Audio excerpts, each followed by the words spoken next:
ավարտին մոտեցավ տարածքային կառավարման արտակարգ իրավիճակների նախարարության Լոռու մարզային փրկարարական վարչության, առողջապահության եւ գյուղատնտեսության նախարարությունների մարզային աշխատակիցների համատեղ երրորդյա ուսուցումը կենսաբանական, քիմիական եւ ճառագայթային աղետների դեպքում դրանց արձագանքման մեխանիզմների եւ 3 նախարարությունների համագործակցության վերաբերյալ։ Վարժանքին մասնակցում էր վերոհիշյալ նախարարությունների 25 աշխատակից, հիմնականում նրանք, ովքեր առօրյայում աշխատում եւ զբաղվում են նշված խնդիրներով։ Եվրոպական երկրներում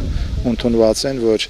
հրշիջներին սովորացնում են, ասենք, եւ քիմիական սարքերով օգտվել, եւ ճառագայթային սարքերով օգնել, եւ ասենք կենսաբանական նմուշարում իրականացնելու։ Դրա համար ասենք նպատակներից մեկը, ասենք, եղել է, որ մեր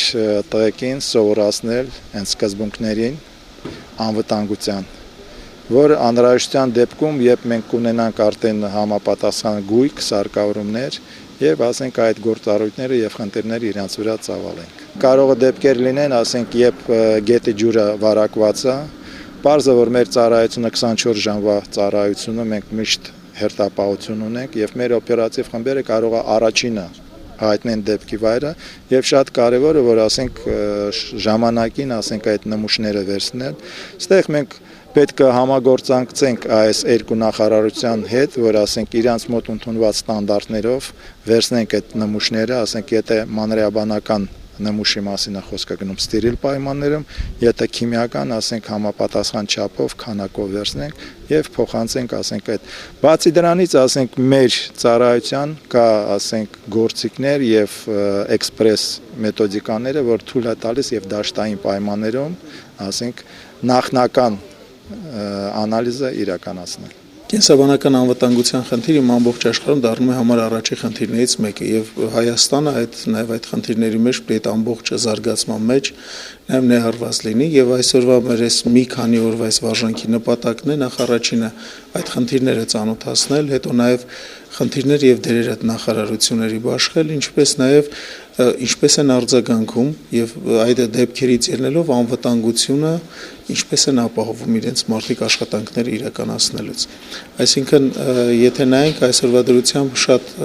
դեպքեր կան կենսաբանականով Հայաստանում իհարկե այդքան տարածված չէ, բայց ամբողջ աշխարհում շատ տարածված է եւ մեր նախարարությունների աշխատողները պետք է տեղյակ լինեն դրանից եւ ահաբեկչության եւ հենց կենսաբանական տեղական ռիսկերից ելնելով նաեւ կարողանան համատեղ արձագանքել։ Վարժանքի մասնակիցները սովորեցին ինչպես անվտանգ աշխատել այս կամ այն քիմիական նյութի հետ, ինչպես ճիշտ նմուշարում իրականացնել, նմուշները փոխանցել գյուղատնտեսության կամ առողջապահության նախարարության ռեֆերենտ լաբորատորիաների կամ այլ սեփական միջոցներով նախնական անալիզ իրականացնել։ Եթե դիտարկելու լինենք այս ամենը այն հանգամանքից, որ ճգնաժամը վտանգի եւ խոցելիության արտադրյալ է, ապա բնականաբար շատ դեպքերում հնարավորություն չունենալով վտանգը փոքրեցնել, ձգտեցնել 0-ի, ապա մենք ունենք հնարավորություն համենայն դեպս խոցելիությունը փոքրացնել, որպեսզի ճգնաժամ հնարավորինս չափ փոքր լինի։ Եվ այս դասընթացները ինչ որտեղ կարելի է համարել նաև խոցելիության փոքրացում։ Քանի որ սրանով մենք իրազեկվեցինք, գիտելիքներ ձեռք բերեցինք եւ ինչու՞ չէ, հարկ եղած դեպքում կարող ենք նաև օգտագործել մեր գիտելիքները։ Իհարկե Աստված մի արասցե, որ իրական դեպքեր լինեն։ Այս նույնը մենք անցանք Ամերիկայում, հավատացեք, որ եթե չհամարենք տեխնիկական զինվորությունը, որ իրար քաղեցված են ամեն ինչով, մասնագիտական առումով նրանք ոչ մի բանով հետ չեն մնում, ու սրա անհրաժեշտությունը կա իրոք կա։ Հայաստանից այդքան ծախս տանելով ուղարկում են Ամերիկայի Միացյալ Նահանգներ, որպեսզի սովորեցնեն։ Իսկ ուսուցումը միշտ պետք է եւ պետք ունի։ Միջոցառման ավարտին նախարարությունների աշխատակիցներն ամփոփեցին արդյունքները։ Ուսումնավարժանքի մասնակից առողջապահության, գյուղատնտեսության եւ արտակարգ իրավիճակների նախարարության աշխատակիցները ստացան հավաստագրեր։ Հավաստագիր ստացավ նաեւ տարածքային կառավարման արտակարգ իրավիճակների նախարարության Լոռու մարզային փրկարարական վարչության պետ Հրաչ Անտոնյանը։ Հերմինե Յավրյան, Արմեն Շահբազյան, Մոլորակ։ Օգոստոսի 14-ին տեղի ունեցավ Հայաստանի Հանրապետության զինված ուժերի ֆուտբոլի առաջնության երկրորդ համաբանակային փուլը, որում ընդգրկված էին Լոռու կայազորի բոլոր զորամասերը։ Մինչ համաբանակային փուլի հասնելը զորամասերի թիմերը միմյանց դեմ մրցել էին կիսաեզրափակչում։ Լավագույններն արդեն հնարավորություն էին ստացել մրցելու գավաթի համար։ Լարված պայքար, հաղթելու բուռն ցանկություն եւ անկոտրում կամք։ Հայ զինվորներն իրենց գերազանց ֆիզիկական պատրաստվածությունն ապացուցեցին նաեւ ֆուտբոլում։ Ինչպես զինծառայողներն էին նշում, սա լավ հնարավորություն էր միմյանց հետ շփվելու, իրար ճանաչելու, ինչու ոչ նաեւ խաղի միջոցով բարձրացնելու մարտունակությունը։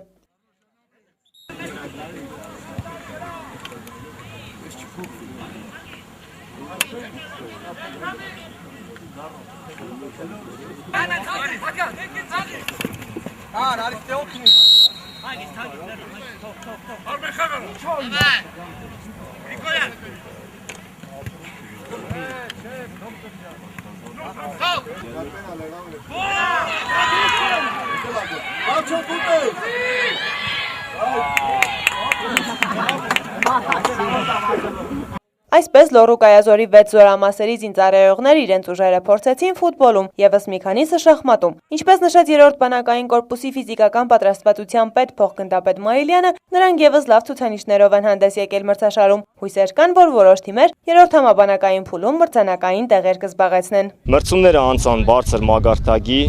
թիմերը բավականին բարձր պատրաստվածություն ունեին, որի արդյունքում առաջի տեղը զբաղեցրեց Իջևանի 51-191 զորամասի հավաքական թիմը,